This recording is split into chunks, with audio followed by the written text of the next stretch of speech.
Bonjour, j'espère que vous allez bien. Bienvenue dans cette nouvelle vidéo. Je sais que ça fait longtemps que je n'ai pas posté de vidéos sur YouTube et que je n'ai posté que 2 vidéos depuis le début de la chaîne. Mais c'est parce que je suis nulle en montage.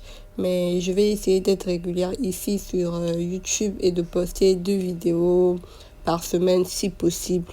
Et aujourd'hui, on va parler du syndrome coronarien aigu. Déjà pour commencer, le syndrome coronarien aigu regroupe les pathologies liées à une réduction brutale du flux sanguin coronarien, entraînant un risque immédiat de lésion myocardique. Ça inclut l'infarctus du myocarde ou encore l'angor instable. Et je vais vous montrer une CAT à tenir face à ce type de situation. Pour commencer, on va identifier les symptômes.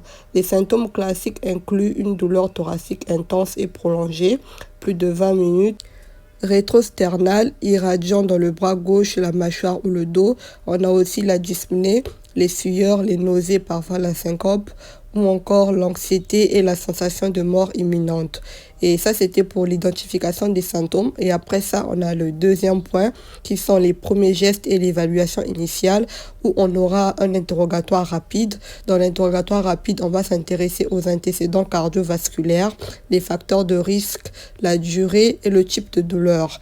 Après l'interrogatoire rapide, on va s'intéresser à l'examen clinique où on va rechercher des signes de choc comme le pouls, la TEA, et ensuite il y a l'auscultation cardiaque pour détecter des bruits de souffle ou de signes d'insuffisance cardiaque.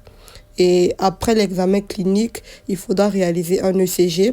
Un ECG de 12 dérivations devra être réalisé dans les 10 minutes suivant l'admission pour identifier des signes d'ischémie ou d'infarctus comme les modifications du segment ST, l'onde T inversée ou encore l'onde Q. Et après l'ECG, il y a un bilan biologique à réaliser, la mesure des troponines, de la créatinine kinase, de la myoglobine et de l'ionogramme sanguin.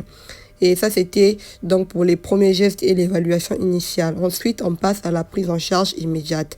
Dans la prise en charge immédiate, il faudra commencer par l'oxygénothérapie, administrer l'oxygène si la saturation est inférieure à 94%.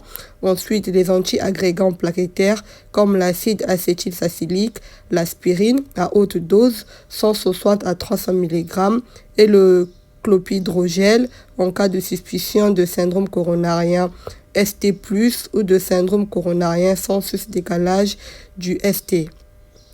Après, il y a l'anticoagulation, l'héparine, pour limiter l'aggravation de l'ischémie.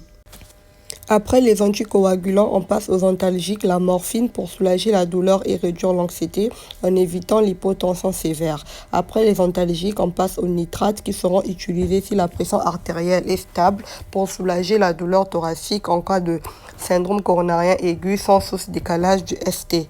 Et ça, c'était pour la prise en charge immédiate. Là, on passe au point numéro 4, les décisions thérapeutiques avancées.